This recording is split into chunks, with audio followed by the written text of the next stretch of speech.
Reporting from deep inside the Everfree Forest, it's Everfree Northwest Presents with our host, Pony Tim. Lightsolver. And Dapper Jack. And now for some Everfree Northwest news.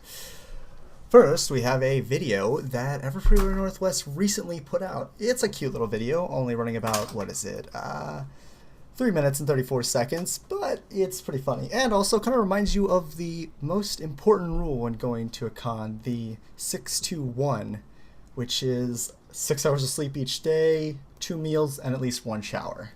Mm-hmm. So that's a good idea to remember to keep those in. And next up, we have the Legends of Equestria are attending Everfree Northwest 2014. The development team behind the Legends of Equestria fan game will be hosting a panel all about the game. It's going to include a Q&A, a discussion of new and upcoming features, and demos will be provided of the game itself. Now you can go ahead and view Legends of Equestria at legendsofequestria.com. And of course there are some more guests being announced. We have some more technical people. These are writers for the comic, actually, Georgia Ball and Heather Newfer, who are confirmed for the convention. Can you tell us a bit more about them? What comics have they written for the show? Well, it doesn't look like they've written for the show, but they have written for the comic. Georgia Ball was the author of the micro-series, the Princess Celestia issue. That's number 8. And Newfer was the general writer for the comic series. Right, I think I'm pronouncing that right. It's Nuffer or Newfer, N-U-H-F-E. Yeah. Yeah. Yeah, and I meant to say comics. I know they're comic book writers. I don't know why I said show. I apologize. No problem. Maybe in the future, there's some happenstance that can be that too. In which case, you'll be correct. Yeah, definitely. It has definitely been interesting how the show has expanded. They have a ton of writers for the show at this point. Is it just me, or do they seem to be adding a new writer on almost every episode? You know, I wouldn't say every episode, but it almost seems like every 2 or 3 episodes, we get somebody new. Yeah, definitely. Yeah. I like to think that helps keep things fresh. Oh, it certainly does, and definitely means since the staff of the show is expanding, hopefully we can look forward to more of the show. I doubt they would hire a whole bunch of people on just to say, next year's our last season. Yeah, let's keep those expectations sky high.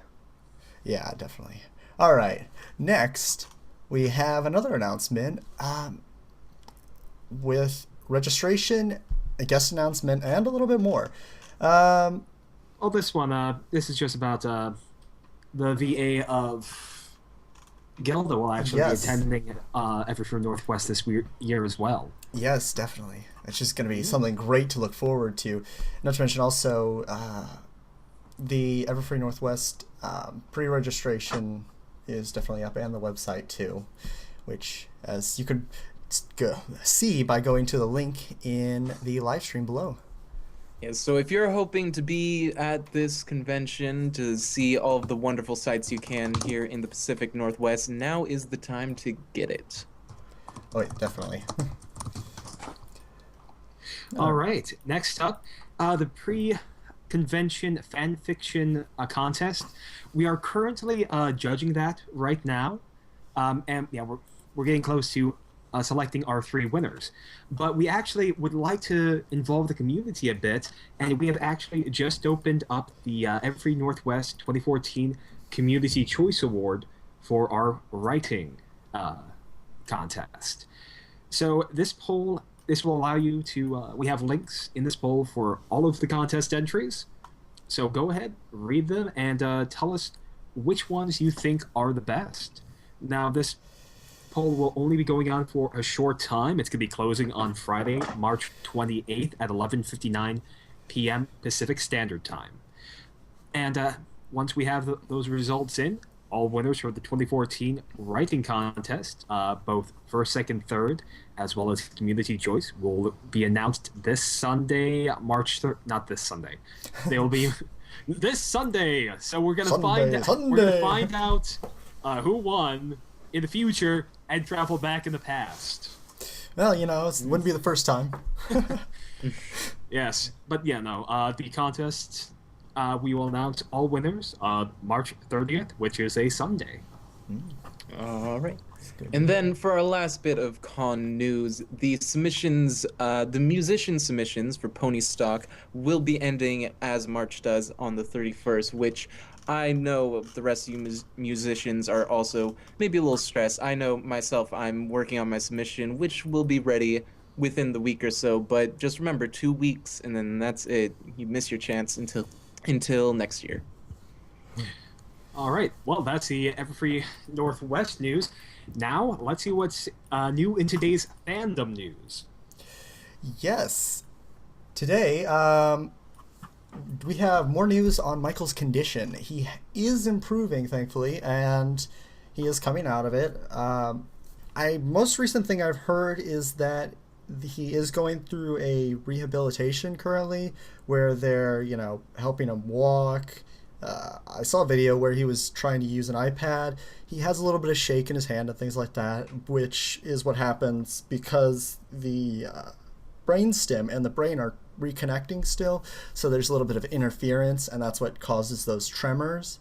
But hopefully those will improve in time and pretty much go away. But the doctors say that that is still uncertain, and that he could get better or he could just stay like that for the rest of his life. But let's hope for the best. All right. Next up, we have several pony voices up for wins in the 3rd annual BTVA Voice Acting Awards. Ooh. Now, currently for the television category, while not completely pony, several voice actors from MLP are up for awards, including Tara Strong for Omi from Xiaoling Chronicles, Raven from Teen Titans Go, and Jaina from Teen Titans Go. Andrea Libben is up for Cylindra from Pac-Man and the Ghostly Adventures. Nicole Oliver is up for Molly McGrath from Max Steel. Now, My Little Pony is up for the category of Best Vocal Ensemble in a Television Series Children's Edition. And also up for awards is Ellen Kennedy, Maniac, for Best Female Vocal Performance in a Television Series. Now, in a general category, Tara Strong is up for Best Voice Actress of the Year. Tabitha St. Germain is up for Best Voice Actress of the Year. And Kathleen Barr is up for Best Voice Actress of the Year. Oh, she's more than that. But yeah, in video gaming, Tara Strong is also up for it for Wonder Pink from the Wonderful 101.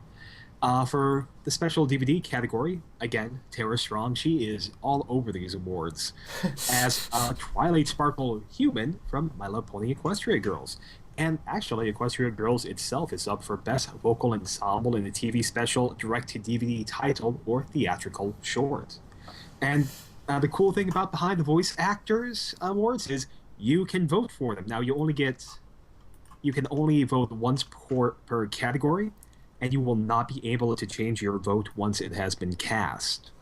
But yeah, go ahead and go to behindthevoiceactors.com/BTVA-awards/2013/television to basically say who to vote for your favorites. You better be certain of your decision. Doesn't look like there's any taking it back. Yeah, well, that's how voting usually goes. Oh yeah, definitely, but still. All right, and next up, it has been announced that A Brony Tale, which is the documentary featuring such lovely personalities as Ashley Ball, Saberspark, Dusty Cat, Silverhound, and many others, is announced to be debuting at the Tribeca Film Festival. So if you are near enough to Tribeca Film Festival, or if you're going regardless, then you have something definitely to look forward to. No, definitely. I'd have to say so. Now, where is this Tribeca Film Festival? Let's see the...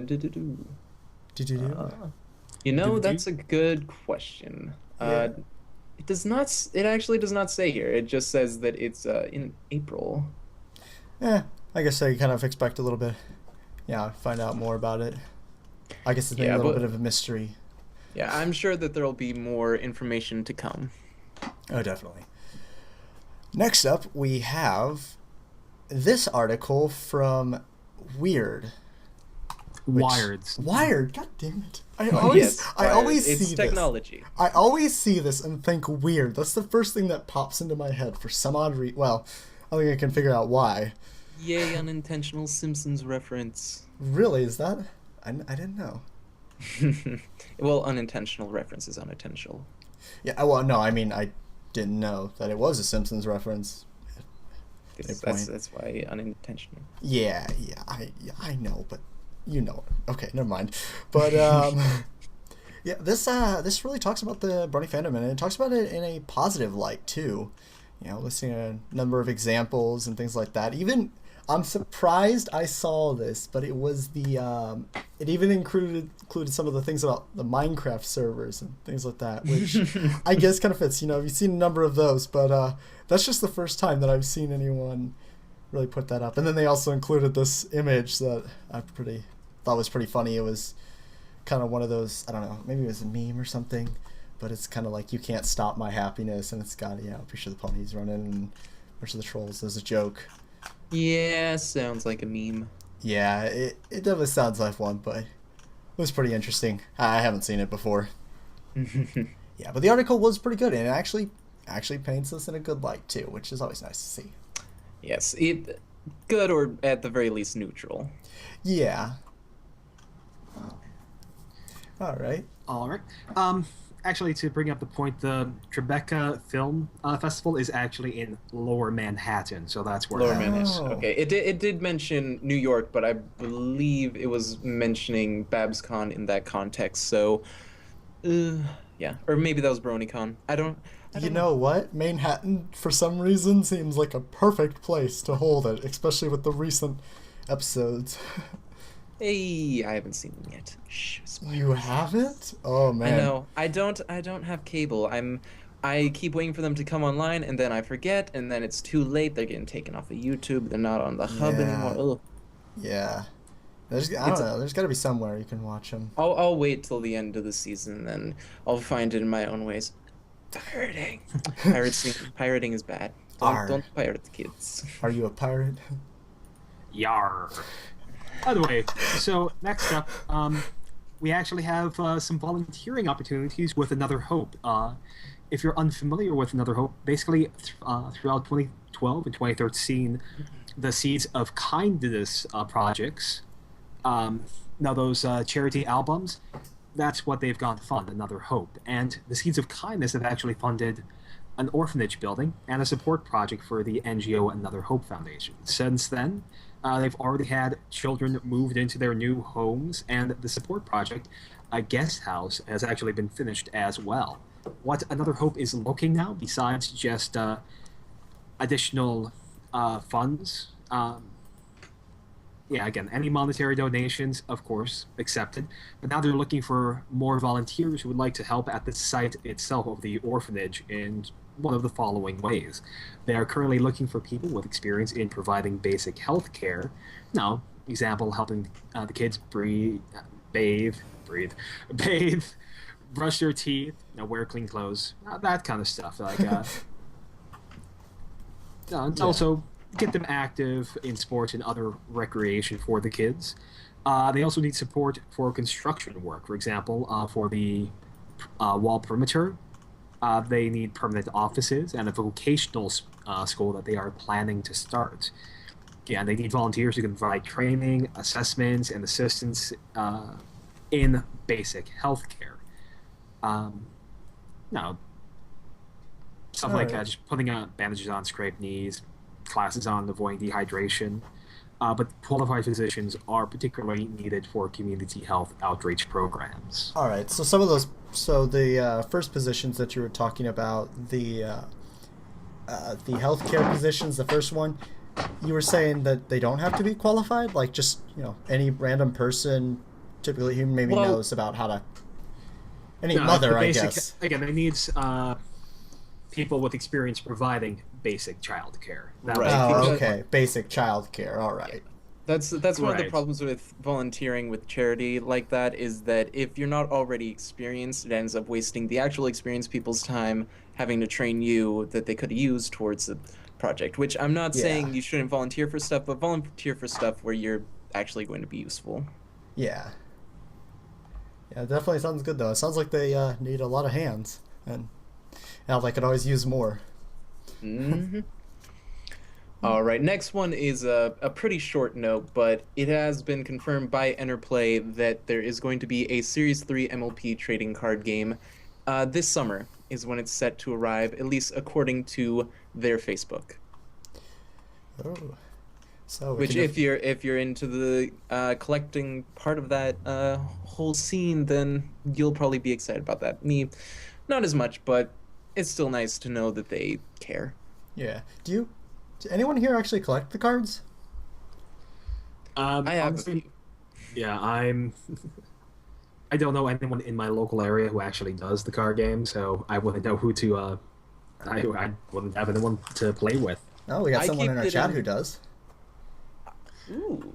I keep getting invited to the Seattle area Brony meetups to play the card game, and I don't have any cards. I'd like to join. It sounds like a fun time, but they keep inviting me for this, and it's like, maybe I'll play some at Everfree. We will, of course, have card game spaces available. We also might actually have a tournament. Oh, we'd be fools not to. Oh yeah, that'd be great to have, actually. I don't know. I might like to get into the card games myself. It might be interesting. I really don't know. Yeah, I'm sure Ursa has something like that in the works.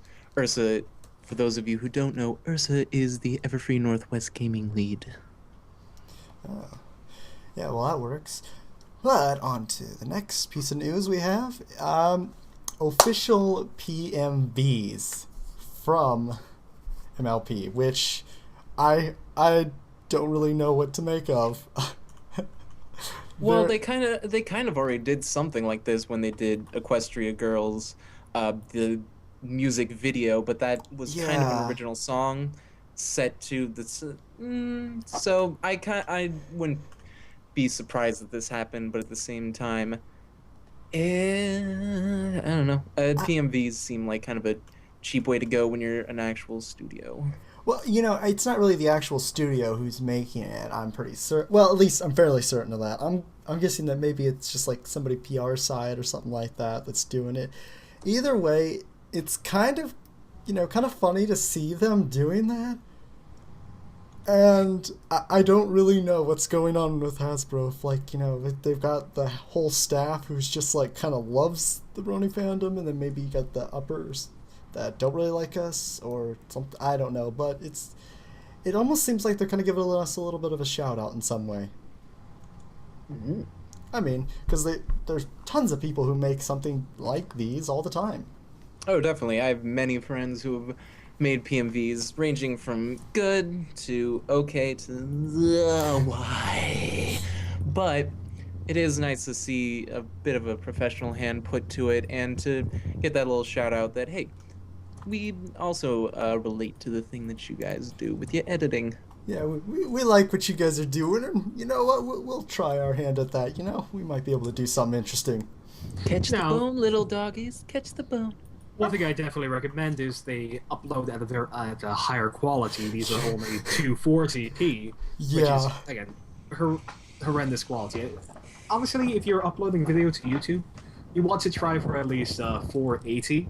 720 if you can do it. Oh, I'd always say 720 minimum nowadays. At the same time, though, being someone who does put things onto YouTube, the wait time even just on 480 is so infuriatingly slow, and I have a really good connection, and it still takes an hour just to upload a 3-minute video in 480p, and it's like, I can't imagine doing that for multiple videos in 720p, so...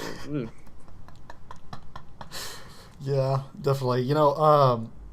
Wait, does that include the processing? I know that there's an upload and then it has to process the video. It does include the processing, but that's about 5 minutes out of it. It's also, these are with actual moving images. Most of my stuff is audio with a still image, so it's half as much work and yet still so much time put into it. I've thought about this, and I think YouTube should create a feature to where they for like musicians and stuff, to where they can upload a music file and then just attach an image to it. Ah, yes. Thank you. I also believe this because it's the most infuriating thing that I have to open Vegas, which takes like 2 minutes because it has a splash screen and it's got all these little features that I never use, and having to put an image there and sync it up and then export it, which takes another like 10 minutes, and then putting it onto YouTube, and it's just let us put up audio and then an image, or even not an image, just let us do black screen or like a little screen that says like audio only or something. I don't know. Yeah, but then again, it'd also be nice if YouTube brought back some of the old formats, honestly, you know, with the where you had a whole background to play with and express yourself. Oh, that was nice. That's fair. That's fair. YouTube, that's a whole other can of worms that will take far too long to discuss. Another episode. Yeah, we can grow on. Yeah, we can talk about that another time, maybe. Yeah. Yes. Right, next up, we actually have a news story of a boy who has been being bullied for bringing a Milo pudding bag to class. And what does the school do? They ask the boy not. They are telling the boy not to bring his Rainbow Dash backpack to school. Oh boy, this is brilliant. This is something that I find. Honestly, I don't want to get too serious about it, but really, this is just a part of society, just mentally. That's kind of why you're making it so that the person who is the victim in this case, who's done nothing wrong, you're making it their problem that they have to fix. Which in reality, they're not the one who should be changing here. And that's Right. just me getting deep. For the most part, in any situation like this, if it's one person is the victim and they are being, it's the definition of victim blaming, which is Right. sad. It's basically just sad, pitiful.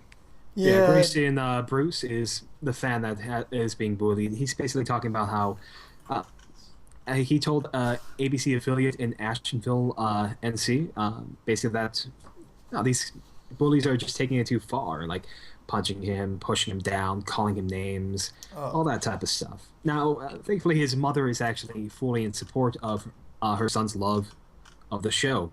She's saying that it promotes friendship, there are no bad words, there's no violence, and how it's hard to find that even in cartoons these days. Honestly, I think the positive values and just the almost innocent nature of the show is one reason why we have been attracted to it. Yes, and treating kids with some intelligence, which is always nice. Yeah, definitely. But yeah, currently there's actually been a lot. There's been some support for Grayson, including like a friend created a support page for him on Facebook, and you may have seen a little like Heart for Grayson images floating around here and there. But yeah, basically, the school's been asking him to leave the bag because they felt it was a distraction and a trigger for bullying. Although, as we said, I mean, that shouldn't be an excuse. Actually, an interesting quote by Noreen, again, his mother, is saying that saying a lunchbox is a trigger for bullying is like saying a short skirt is a trigger for rape. It's flawed logic. It doesn't make any sense. That's what I'm saying. That is a really good relation, actually.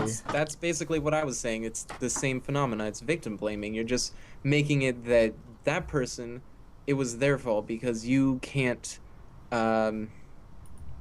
I don't even know. I can't get into the mindset of someone who would think like this. It's just so completely backwards. Well, hold on.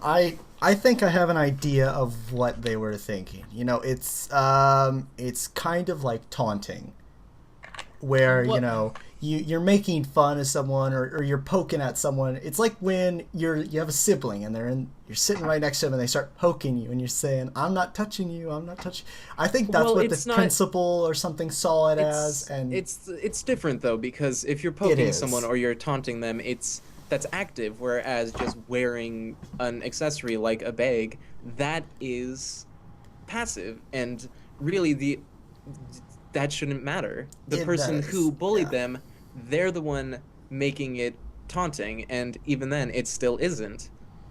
Yeah, I mean, I'm not saying that is, you know, that they should get away with it, but I mean, I can see as to where maybe that's what the principal thought. Maybe the principal actually maybe the principal actually didn't really believe that this kid really liked the show and just thought that he was doing it just to kind of make all the other bullies mad or something. Yeah, as far as that's a pretty good explanation. As far as just being the devil's advocate, that is probably how they think, but the problem being that's still a bad way to think, and that's not how they should be treating this at all. This definitely is not a very good person to be taking care of children, really. I don't know, that might be a bit of a stretch, but... Well, in my opinion, if that's the way you think, and that's the sort of lesson you want to teach through your actions, you probably shouldn't be around children who are supposed to look up to you as an authority figure. Yeah, maybe just kind of being able to thoroughly consider it would be the main suggestion I have for that person. Yeah, think it through. Yeah, definitely, think it through. Yeah, that goes for kids, too. Yes, kids, remember that thing in your head is called a brain. You can use it. And protect it. You're going to have the same one throughout the rest of your life. Yes, thick padding. Very thick padding. All right. Right. Next note, it's another short one. You guys gave me all of the short ones. Oh, we're so sorry. Do that. No, it's fine. I had time to protest. Let's see. It looks like there is a new comic coming out. My Little Pony, Friends Forever #3 comic. It apparently has quite a lot to do with Celestia, and it looks like it has a lot to do with Celestia and Spike's relationship. I haven't actually read this, but this actually does look very interesting, and as with most of the comics, the art style does look very lovely. Yeah, I've been hearing a lot of that. This actually does great things for Celestia's characterization. Again, it's not. I haven't had the chance to read it myself. But goodness knows she could use a little. Yeah, goodness knows she could use some characterization. Yeah, definitely. Oh, and you know, I'm kind of curious. How do they treat Spike? Because in the show, I really hate how they treat Spike. I feel bad for him because he just gets slapped around so much. Yeah, it looks like they didn't change that much going from the covers where he is, let's see, he's holding up a map angrily. He's pulling a very large pack while Celestia looks majestic, and he's helping her along a slope. He doesn't look very pleased in any of these pictures, honestly. Yeah. Well, at least they treat him like, you know, he's got an opinion, he's got a mind. They can do whatever they want. I've been very interested in seeing, well, again, the first one of these comic series made sense, like Applejack and Pinkie Pie cooking. I mean, that actually makes a lot of sense. But then the next one is the CMC and Discord, and now Celestia and Spike. They've been going for some very interesting pairings. Yeah, I can kind of see the CMC and Discord just because Discord is planned chaos and the CMC are very unintentional chaos. Well, hold on. Actually, you know what? I think this is really good because remember when Twilight, she used to live in Camelot practically with Celestia. So, yeah, you'd think that Spike would be around Celestia a bit. Right, she'd be like a grandma. Yeah, definitely. A great grandma. Oh, honestly, I think she's like everyone's like maternal grandmother in a way. They're a colony of bees now. Everyone was born from her in spores. What? Oh, we're thinking of some weird fan fiction right now. Science, it's fantastic. Well, you know, Everfree Northwest is the place for it. We do have an amazing writing track. Mm-hmm. Oh, you know somebody's gonna make a fanfic of that. If they haven't already, that's happening now. You hear that, writers? Get on it. And/or song. I might write that song. A song? You know what? That would be interesting. Yes, considering at the moment I'm working on a political diss rap against Celestia and Luna in the character that I'm making my music in, I could work that. Whoa there. I'm looking forward to it. That sounds fun. Yeah, it's gonna be very fun. I'm very excited to release. I won't get into it. You'll hear much more about that as it develops. But I'm very excited about the act that I'm putting together, which will hopefully be a part of Pony Stock if my application is seen favorably. Well, hopefully it is. But careful there about one of those two princesses. I like one of them. Like them both. Oh, yeah, I like them both, but I like one more than the other. Yes. Well, don't worry. The one is a diss rap. The other, I have another song which is Fresh Prince of Bel-Air origin story for the two of them. Yes, this. You know what? This is gonna be amazing. Drop everything and finish that. Yes. I'm working on it. I've been working on it anytime I'm not at actual work, so it'll be coming. Oh boy. All right. Yeah. On to our next piece of news. Broadway battles bullying with Sir Ian. What is that? Russian? It's Ian McKellen. Ian. Good. You know Gandalf. Yes, I do not know actors' names. I think he's Scottish. Really? Scottish or English or Irish? He's from the UK-ish region. Ish. Yeah, it's a good ish region. Ish. Yeah, but this I think this is in part with the Michael Moore's Foundation, which, if anyone remembers about Michael Moore and that whole incident, that terrible incident that happened a while ago, they created a foundation to kind of help prevent bullying and things like that, and it looks like it's having an impact, definitely, which is great to see. Wait, are you talking about Michael Morones? It's whoops. It said Moores in the post. Yeah. Oh wait, no, it said Moronis. What? Okay, it said Moore somewhere. I know it said Moore somewhere.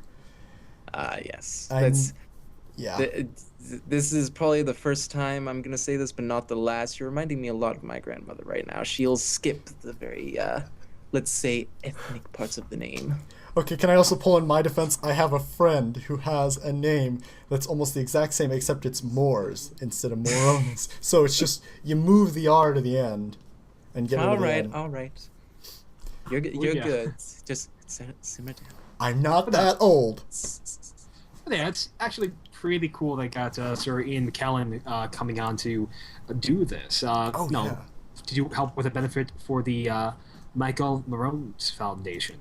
Oh, yeah, definitely. I mean... Yeah, it's pretty spectacular. I mean, you see him and his fairly close acting friend, Patrick Stewart, they tend to do things like this, whereas Patrick Stewart is in the LGBTQ sort of activism things. Ian McKellen is quite into the bullying activism, it's very nice to see celebrities who are doing some good with, the attention that they get. Oh, yeah, definitely. Not only that, but, how long ago was the Morones Foundation founded? Not that long ago, and they're already making quite a bit of a stride here. I mean, doing something kind of big with some big people. Well, it's a pretty big deal, and honestly, I'm very glad that things are going well with the foundation. Yeah. But it sounds like you're still not getting the name right. Repeat after me. Morones. Moro. You know what? English is not my first thing. That's why I'm going to university to be a physicist. No, you don't think you're going to have to talk to people when you're a physicist? I'm going to get someone else to, if I can. Who needs to speak English? A guy in the wheelchair does. What's his face? You know what? Math Stephen is Hawking. universal. Stephen Hawking doesn't need to talk, and he's great at physics. Somewhat. That's a horrible comparison. That is a bit of a... Yeah. Okay, I feel ashamed. I'll speak in math. That's a universal language right there that everyone can speak, and you can't really butcher as well. All right, so next up, we actually have the upcoming McDonald's ponies revealed, and they are rainbow powered. So they will have some of those rainbow power designs on them. Looks like we have Twilight, Pinky, Flowshy, Celestia, Luna, Rarity, DJ Pone 3, and Rainbow Dash. So Applejack gets no love again. Yeah. They're like, it's going to be 8. We have 6 main characters and 2 princesses, but they have a cool DJ, so let's kick the cowgirl out. You know what? Maybe they think we love her so much that we'll wait for the next set too, because maybe they have like another set right after this. I don't know. Maybe they're clever like that. Here's the thing: is like I don't really collect the figures, but basically any time that I have a birthday or a Christmas or whatever you have it that you get gifts, I'll get figures because that's what a lot of my relatives know about me is I like the ponies, and it's like, hey, that's a pony thing. But here's the thing, recently for Christmas, or not Christmas, wait, birthday, yes, that's the one. A little bit the different. one that happens in the now time. I got 2 sets, one that's the Cake Family with Pinky and Nurse Redheart for some reason. Huh, really? Yeah, and then another one which is Twilight, I'm blanking. Twilight, I think Rarity, Doctor Hooves, and DJ Pone 3. So Applejack's Man. completely out of those, but then you're getting Doctor Hooves and DJ Pone 3 and Nurse Redheart for some reason. Like, she's like a back. I don't know. I like her. She looks nice. She looks cool. She's a guess. nurse. I do Yeah. like Nurses are style awesome. and all that, Yes, but they are. I don't know. It's also kind of cool because they have this rainbow color thing. So the DJ Pone 3 set, it looks like they're all going to a rave. I never thought of it that way. That's basically what I immediately thought. You know what? At least they got Celestia's color right. You know, it's white, not some garish color. Well, no. See, now here's something I can tell you from the days when I was trying to be a pony artist. Didn't go well, but I did learn some things about color, which is that Celestia is actually not white in the same way that Rarity is not white. Rarity is a very, very, very, very light gray, and Celestia is a very, very, very, very, very, very, very light pink. So she is in fact pink, but so light that it looks white.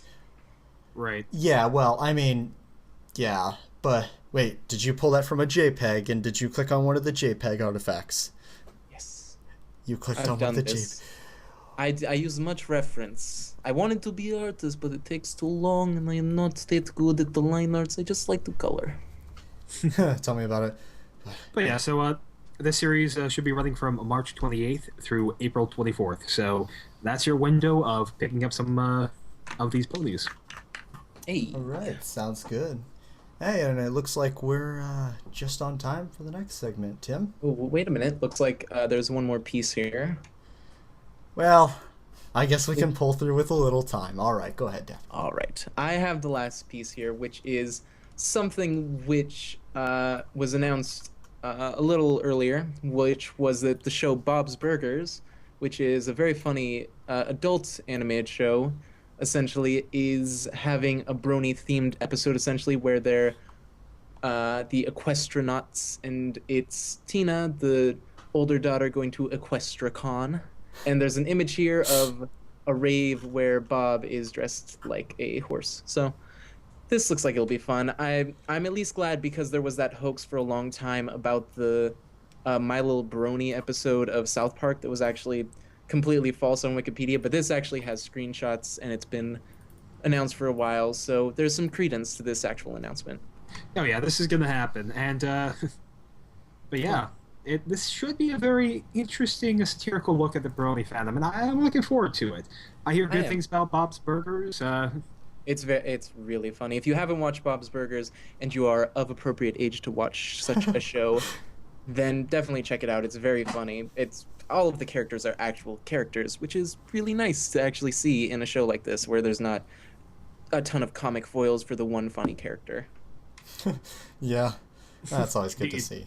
But yeah, and honestly, I mean, as long as they aren't, I guess, mean about, again, any group that can't laugh at itself is just taking things too seriously. Oh, definitely true. That is definitely true. Mm-hmm. All right. All right, Tim, why don't you go ahead and lead us out? Anyway, so we'll be right back with the main event right after this song. This is going to be Set in Stone by Black Griffin on Bassick and on Bassick. It's Black Griffin and Bassick, and this is the third song in their Immortal album. The songs in the album are available for purchase at Black Griffin. The O is actually 0.bandcamp.com. And actually, during the song break, I'm going to be randomly selecting one lucky live listener to win a copy of Set in Stone.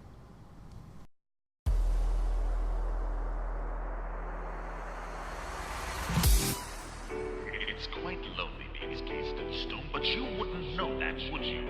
I don't know. Into stone. Looks like we're doomed for a big old storm of chaos. Set me free from the bonds, from the blackness. Break me from the stillness of the stone sarcophagus. Set me free from the mind that tortures me, torments me. Prisoner of immortality.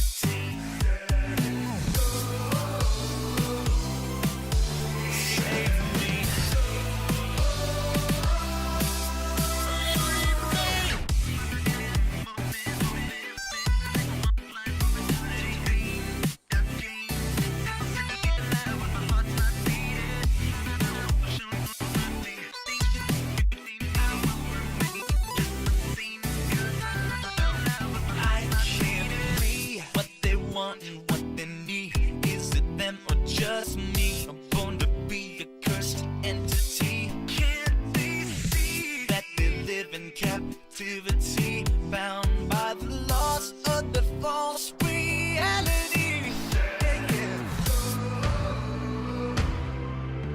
Save me.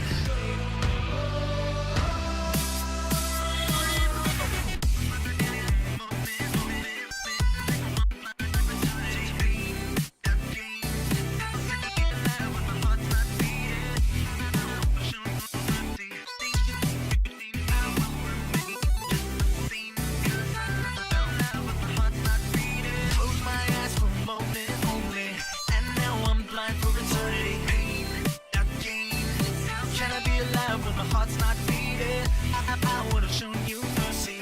Did you think you could change me? I will remain just the same, because I'm still alive, but my heart's not beating.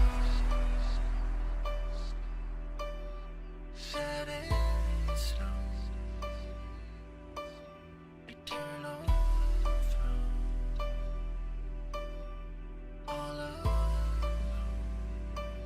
Still alive, but my heart's not beating.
Welcome back to the show and to the main event.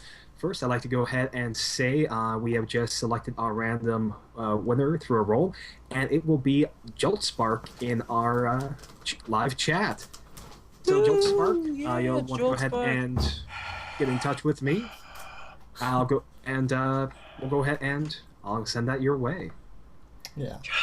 Anyway, so what we're going to be doing next is we are going to be discussing. This is the inaugural episode of Everfree Northwest Presents, and we're going to be discussing Everfree Northwest and a little bit about its history.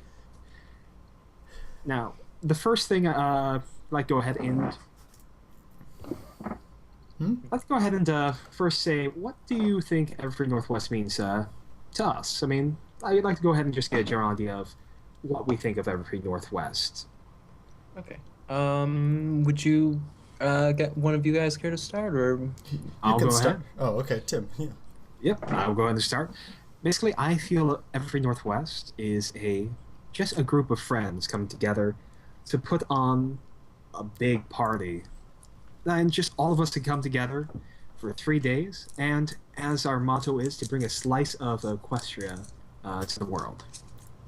That's what I feel Everfree Northwest is. Well said. That's pretty astute. To me, Everfree Northwest is a magical land where people can break into song, and all of the muffins cost $5. Muffins? Muffins.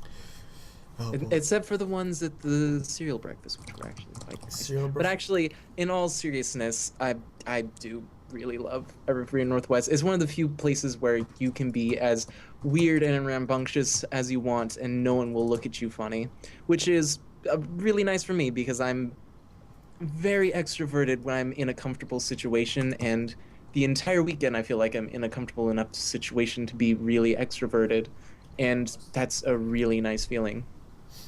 Yeah, no doubt. All right, what is Everfree Northwest to me? God, my answer is not going to be that good or poetic. Actually, I haven't been to the con yet. What? Yeah. He's a special case. Go ahead and explain a bit. Well, I joined last year, actually.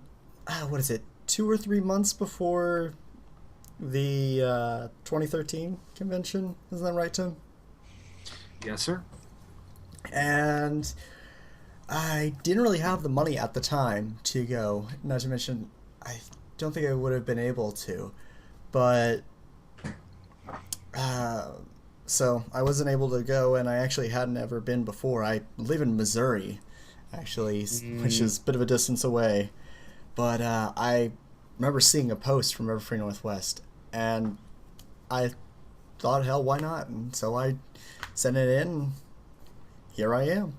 But yes. It's really awesome to me. I love being a part of it. It's working with some of the greatest people, the most intelligent people with a lot of talent. I mean, hell, Tim, Dapperjack, both some great people that I've had the chance to work with, and Tim is one of the best directors of any department I've seen.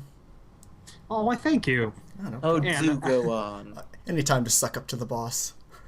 Yeah, actually, have we mentioned our roles in the convention? I don't think we have. Might as well. I'm actually the director of the media department. So basically, anytime you see a press announcement, or if you're a part of the media team, like with the Daily Oat, Equestria Daily, or even professional media groups like I don't know, CNN, for example, then you actually deal with my department. Yep. And yeah, Kyle, go ahead and what do you do? Well, I'm the guy right below Tim. I'm the head of fan media relations, which is a bit of a mouthful, but what it means is anything really fandom wise, which means kind of the Brony fandom, geek fandom, or anything like that. I usually deal with those sorts of media groups and things like that. I'm all the ones that send out the press releases or schedule radio interviews and things like that. Yeah, it's a fun job. How about you, Dapper? Well, myself, I stay true to my name. I am a dapper jack of all trades.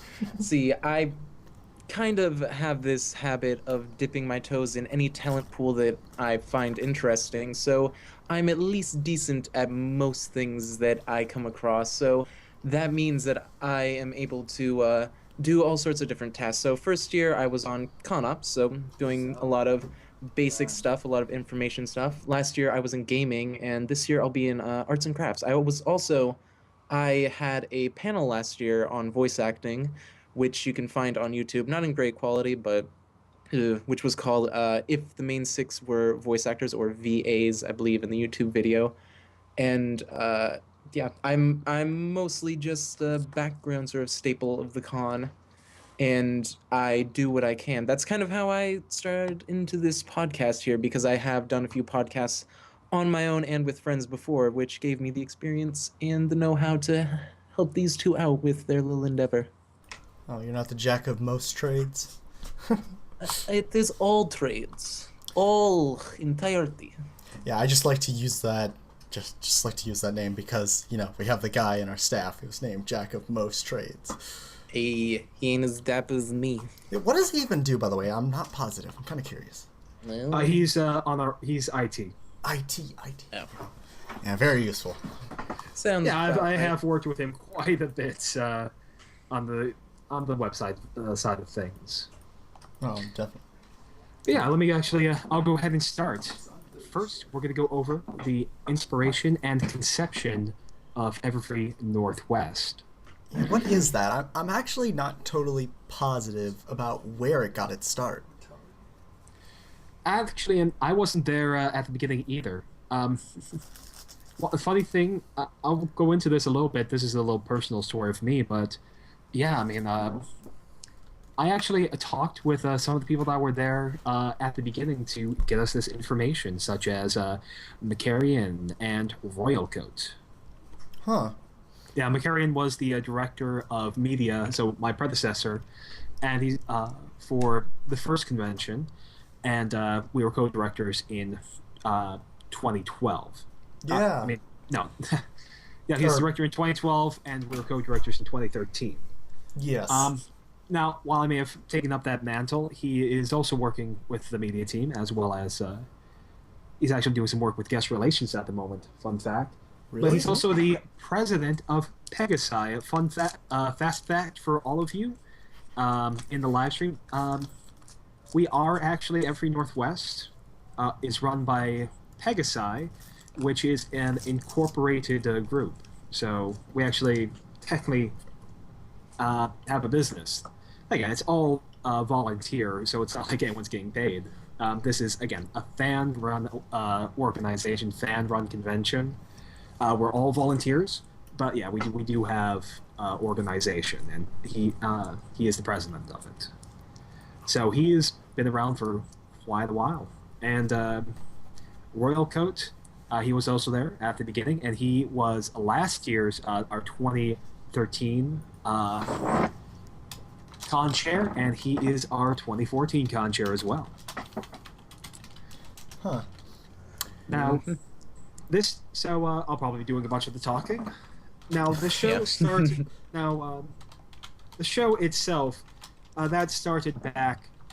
The show started in 2010. Yeah, October of 2010, I want to say. Yeah, I believe that's correct. Well, Everfree Northwest got its inception at a furry convention, Rain 1st, 2011. This is a furry convention in Seattle. At this point, the show has been out for less than a year, so the momentum of the Brony fandom is only just building at this point. Now, and I guess I don't think anyone really knows just the kind of steam we have for the Brony fandom. I mean, at this point, I think the largest convention that may have happened might have been the 700 attendees for BronyCon, which it feels weird to say this now. At the time, when I was first hearing about these conventions getting started up, I thought it was a silly idea.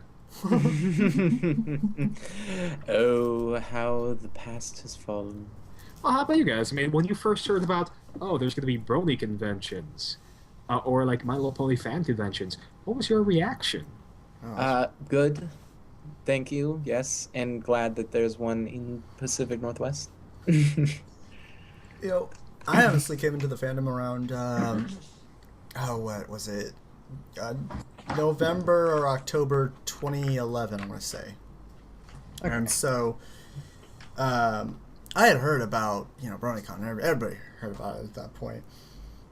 And so I, kind of thought, it's a fact of the fandom and things like that. And so when I saw more coming up, I'm like, that sounds good. That sounds interesting. I was still kind of a closet Brony to say, so I wasn't quite ready to maybe go out and go to one quite yet.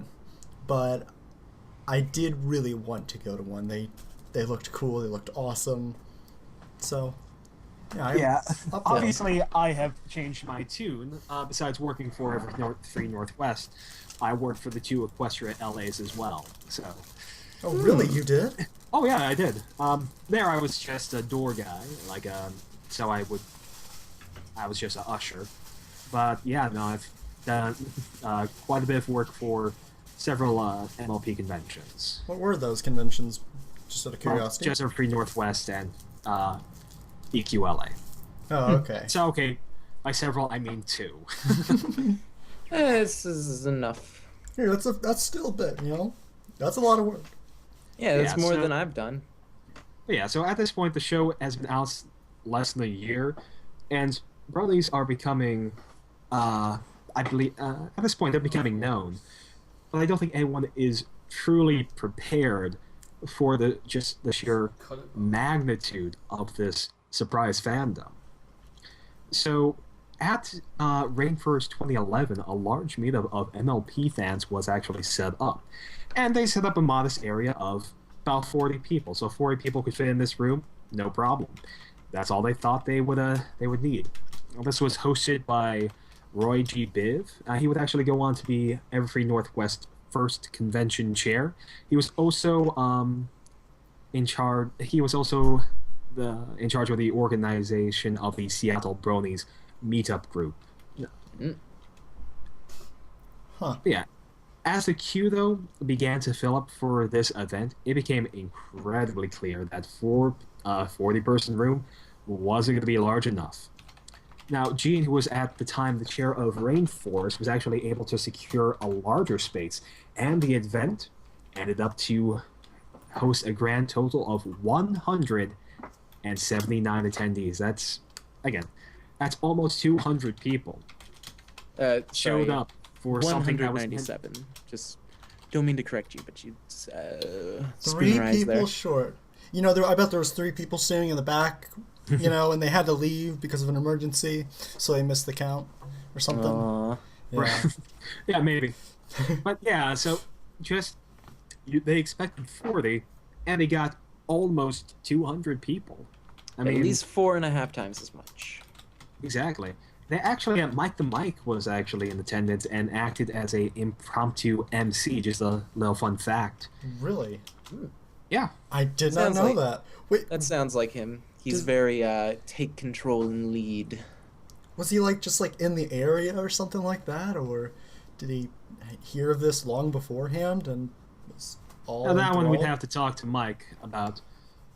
Mm-hmm. But yeah, that one I don't know off the top. Yeah, that I'm not sure. But yeah, actually, Mike the Mike, he has been with us for a bit. I mean, he's done work for us. He was actually our director of the media. Not media. I'm the director of media. Director of music. They all start with M. Yeah, I know. Hey, I had the first part of the show, and I did the same thing, so Yes. my time's up. He actually ran Pony Stock 2013. So, yeah, no, he's definitely done right by us. He's a good friend of the convention. Oh, yes, definitely. Anytime I've seen him in chat or just around the convention, he always seems to be having quite the time. Anyway, so Macarian actually approached Roy, and they started talking about the possibility of a MLP FanCon in Seattle. This was the seed that would become Everfree Northwest. So they actually gathered a group of people to discuss the possibility, and on November 5th, 2011, Pegasi, as I said, the organization that runs Everfree Northwest, was incorporated. We had several people. We had a total of 9 people who was there for the incorporation. That would include Macarian, Royal Coat, Frosty Brand, who was the secretary, Bajati, who was elected vice president, and Roy G. Biv, who was elected the treasurer of this organization, Scorched Wing, the great and powerful Tiara, Brony Mike, and Austin Murrayhead. Muirhead. I am not very good with last names. Muirhead. Or names. You gotta sound like you just ate a banana. Muirhead.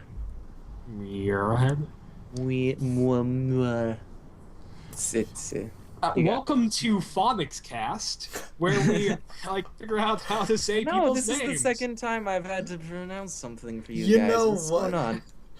Well, English is hard. No, English. Of course. It's a foreign language. How I English. And the first announcement for Everfree Northwest occurred on Christmas of 2011. I actually remember this, if I might step in for a moment, just because I became part of the fandom, which, as a note for the listeners out there, I prefer not to be called a brony, but a Pegasister, not any sort of gender issues or anything. I just prefer that term for my own reasons. And I did that about the summer of 2011, which I won't get into that story because it's kind of depressing and really personal, but suffice to say, I was more excited than I had been in a good decade when I heard about Everfree Northwest, because I just wanted to be within the fandom and actually do things within the fandom with other people locally, and having a convention that was within my own home city was basically a dream come true at the moment. You know, I'm gonna be honest, I actually kind of like the whole name, how you don't really like to go by the name Brony, but you go by the whole thing Pegasus, because I remember. Anybody here remember how there was kind of a little bit of an argument on what? Yeah. I like that because it's kind of like just slap it out in the face, just saying you can call yourself whatever you want. Yeah, basically, it's like people were freaking out because it's like, oh, if you're a lady, you must be a Pegasus, and if you're a man, you must be a brony. But in reality, be as you must be, because we are all fans of the same show. I'm glad to see that isn't really. That's just as a future reference, Pegasus. Yeah. So, that must have been kind of a monumental thing, though. First, the signing and things like that, and also having our first kind of announcement go out. By the way, Dapper, so you were saying that you saw this actually, and that was kind of in part. Yeah, it was. I remember I was pretty big into the whole Tumblr side, which I'm not really into there now. It's another song that I'm writing in a satirical nature. Details to follow. But there I saw the original teaser, which was basically just the Space Needle off in the distance of the Everfree forest, and it's like, go here to find out more. And I was following it for like a month, because that teaser got me really excited that there was going to be a convention, and then there was, and I was like, oh. Oh, that must have been really awesome for you, especially living in the Seattle area.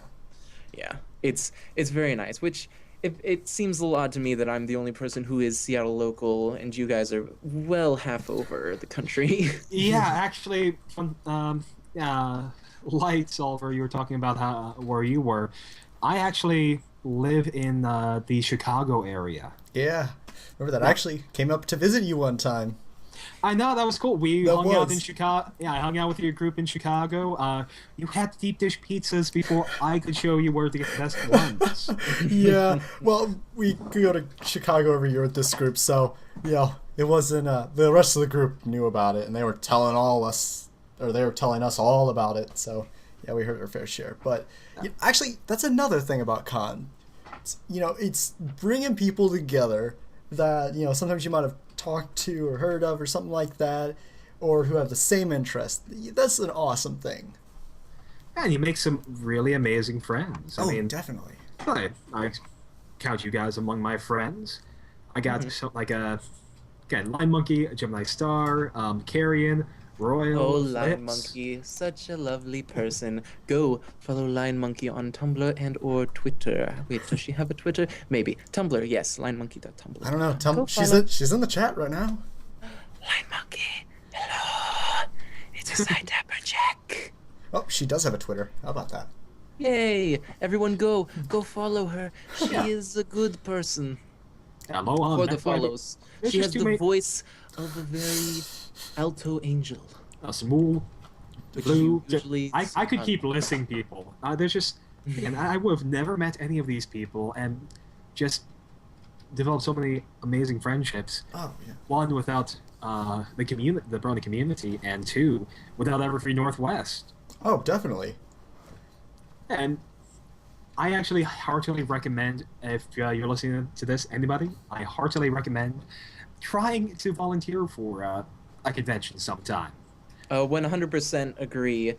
It is probably one of the better experiences that I've had. I mean, it is harrowing because it does make the entire weekend feel extremely dense when you actually have to, do things and be a part of the con in that capacity. But it is very rewarding in obvious ways, like with Everfree Northwest, if you volunteer, the next year you get comped for your badge, and you usually get some free goodies like a staff t-shirt and things. But Actually, this also year, just the mental rewards of knowing that you helped make something grand. Actually, Dapper, we've actually changed our badge policy. The last 2 years, that's how it was, but this starting this year, you work the con, you get a free badge. Yeah, I saw that. Wait, so you don't have to wait till the next year? It's just as you go? Yep, that's actually just a recent change. I think that got implemented last month. So, hey, more of a policy for people to come and volunteer for the con. You will get a free badge. Yes, we need you. There are many places, parts of the con that still need people with a ferocity. Oh shoot, we always need people. But yeah, I know I'm gonna need a few people for general media work. So hey, I'm gonna be needing people eventually. Yeah, definitely. But yeah, actually, the volunteering, I'm going to bring up a quick point. It's related to something I'm about to talk about right now. So hold on. We're going to actually touch back on the volunteering in a second. Now, the original expectations, they were thinking of a small convention. They were expecting maybe a few hundred people, 500 being the most. Well, but then when this got out there that, hey, there's going to be a convention in Seattle, and we were getting some really good guests as well, so that probably helped. But they ended up expanding the convention twice. So they raised the cap from 500. They got a larger space in the venue, and I believe they raised it up to either 700 or 1,000.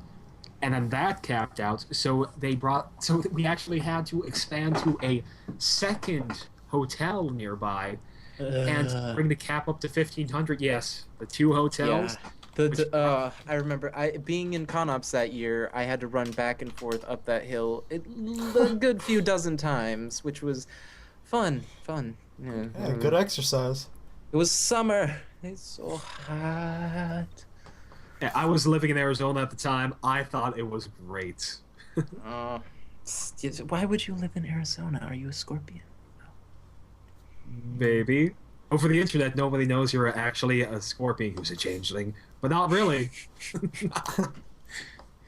But Scorpion. Now I'm imagining changelings that have Scorpion features, like they have, instead of wings, they have a scorpion tail. Somebody draw that. That'd be fun. You know what? I could see that. I could really see that. I mean, doesn't look too far-fetched for them, you know? They already have the black carpus. Oh, yeah. So yeah, that could totally work. But yeah, personal fun fact, when they capped out 1,500, that's when I was like, you know what? I've never gone to a Brony convention. I'm kind of curious. Oh no, they've sold out. Well, now the only way I can do it is by volunteering. That's how I got involved. Oh, really? Yeah, I volunteered when they reached the 1,500 cap. And I just volunteered and got on the media team. So that's how I began. I did it because I had nothing better to do. But it was worth it. Oh, it's always worth it. Oh, it's always a great time. Oh, yeah, definitely. But yeah, so let's go ahead and talk about a bit about our experience at the convention. Yeah. I guess this will mostly be between me and Dapperjack, but you know, it's all right. I guess you could talk about your favorite experience working under me. Oh. All right. Oh my. You must have much beauty advice for us, which would be very lovely for you to give us. No. But another time. Many other shows to follow. Wait a minute. What did you say, Tim? Did you say me? Like, just go ahead and what are some good experiences you've had working for the convention? I think you have a unique perspective because you actually haven't been to the con yet. You've just really worked for it online. Yeah, you know, it has been, I'll be honest, it's been really just kind of, it's been really dangling that bone in front of me. I mean, I love really working for it, and I love doing things for it. I'm kind of like one of those people that I love being productive. If I don't do anything productive in the day, I just feel like, man, this day was a complete waste. Oh, I feel you. Yeah. stuff like that. So I mean, I am really happy to be doing stuff like this, but man, it just. It reminds me of a friend of mine who he went to another convention and he was telling me all about it, sending me pictures and stuff like that, and I was just, man, it was hard to bear through that, because poor thing. It has a fun of its own. Even if you don't go to the convention, it is still fun because you still get to meet people and things like that. And I mean, even if you don't have some super great talent or something like that, I mean, I don't think any of us were experts in a field or something like that when we joined on to this position, by no means. Still not. Yeah, definitely still not. Still learning every day. And I mean, that's the great thing about it. It's not about you have to be an expert. It's not like some kind of job where to be employed you have to have these skills and requirements and things like that. No, it's something to where you can join and you can learn. In fact, I might posit that I've learned so much just from being in the fandom and going to the conventions that has helped me become better towards what my chosen career is, which I hope to one day be a voice actor, if you could not tell already. If you go to iggyandtheape.com, you can see my voice demo. Plugs. But yeah, I never would have thought to do that if it weren't for the convention. Like, literally volunteering for the convention and being around people who I could talk to. Shoot, I'm forgetting his name. Jordan, who does the charity auction, the auctioneer. What's his fan name? I can't remember, but there was a point, because I had a late shift in ConOps, that he was hanging out after the auction, and we were just talking, and he has done voice acting stuff, at least he said, and we just talked about that, and I had a very passing interest in it there, but just talking to him and just playing around with voices and things, and getting tips, it really made me feel like it was something I could actually do. And it expanded even further to the point where second convention I actually did a panel on voice acting and shared my own tips with other people who might have been inspired to do it themselves. Well, while we're sharing stuff that the fandom and the convention scene has definitely helped us with, I actually did go to school for art, but at that point in my life, before the MLP thing, I had pretty much given up on art. I had a degree, but I couldn't find work, so I kind of let those skills slide. Yeah. But now the whole fandom and the Brony thing has really gotten me. I keep trying to do art. Well, I don't do as nearly as much as I should, but I do more than I would have. It's also gotten me to do some writing as well. I've been doing some of the Equestria Daily writing training grounds put on by Couch Crusader. Those are really fun events. I heartily recommend anyone to try them out. Actually, mostly if I write something, maybe 100, 150 views. I actually wrote a story that last I checked had over 700 views. And Really? Yeah, and that was like one of the best feelings I've ever had. Why didn't you ever tell me about that? I gotta read this. Oh, I'll go ahead. I'll share a link sometime. But yeah, it's gotten me. I actually have a few stories that I'm gonna be working on. Yeah, bravo. Dang. Yeah. So I guess kind of going into backgrounds before the con. But yeah. So you're just asking what our backgrounds before the con were? Yeah. Actually, you know what? Okay. Yeah. What are your backgrounds? I mean, before the con. I guess in part to say how you got into the fandom. Okay. That's always a fun topic. Tim, you kind of started off. So, is there anything else you'd have to say about that, other than art degree and all that? Well, actually, Fancy. something is, it was my last semester at college that I first had any inkling about the whole Brony phenomenon. I was just I was in dorms again, and I was walking. I had just finished up some laundry, and I ran into a friend. And it was like, "Hey man, what's up?" But we know, of course, we're talking to each other.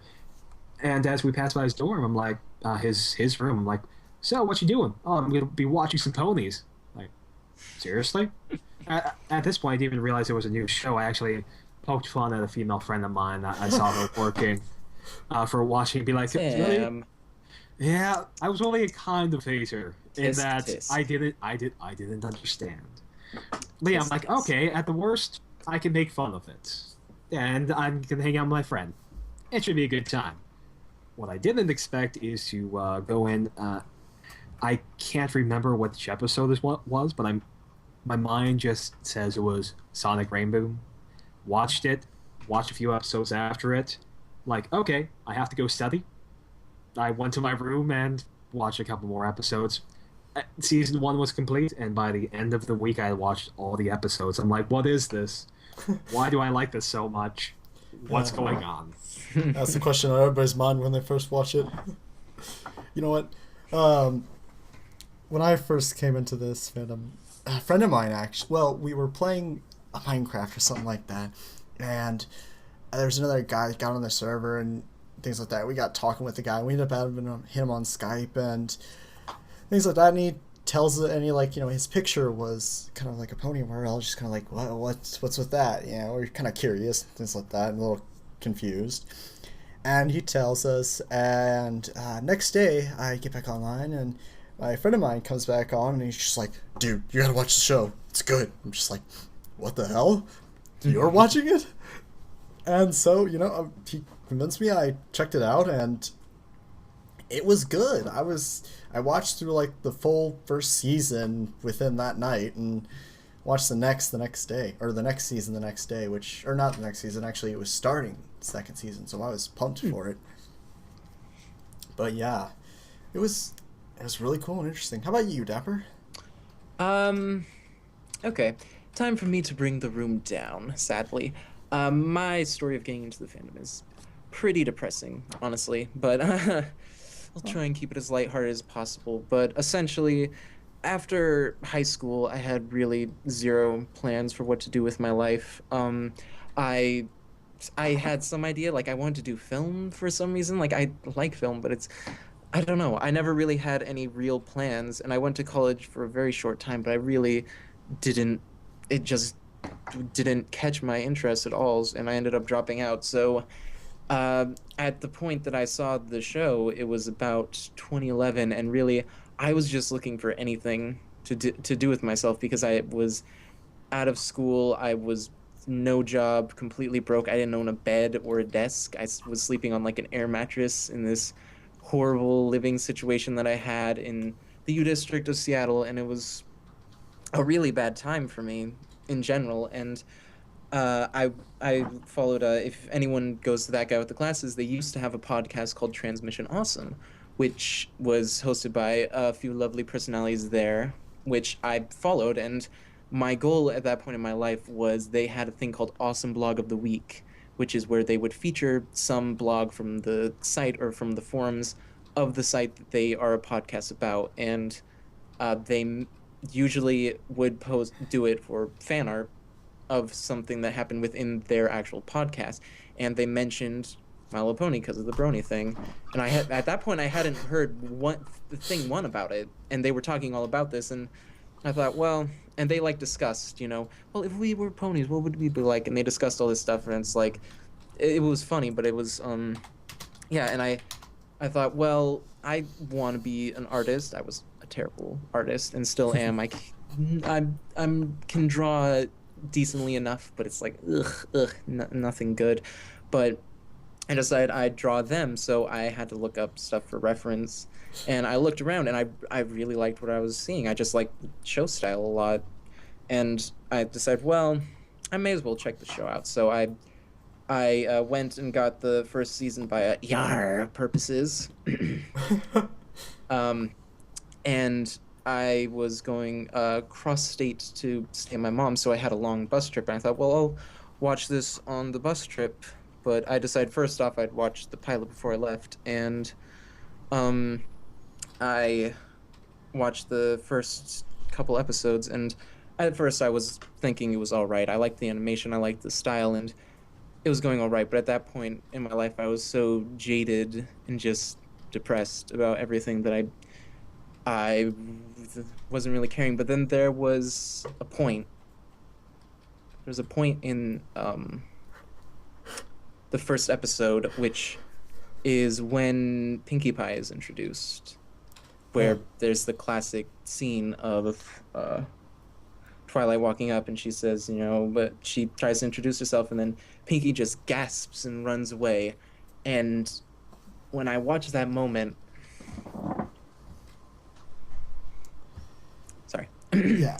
When I watched that moment, I laughed, and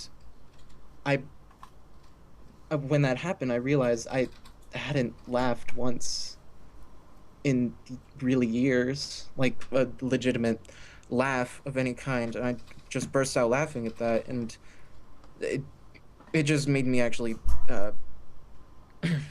it made me actually feel something for the first time in a long time, and it was really nice to actually feel something again and have something that could elicit an emotion from me. And I mean, it didn't bring me straight out of that. It took quite a while for me to actually come back out of my shell and be, a normal person again. But that's what started. And after watching the pilot, I just marathoned the rest of the episodes over the next couple days, from that point until I got to my mom's 6-hour bus trip later, and the 2 nights before I actually left.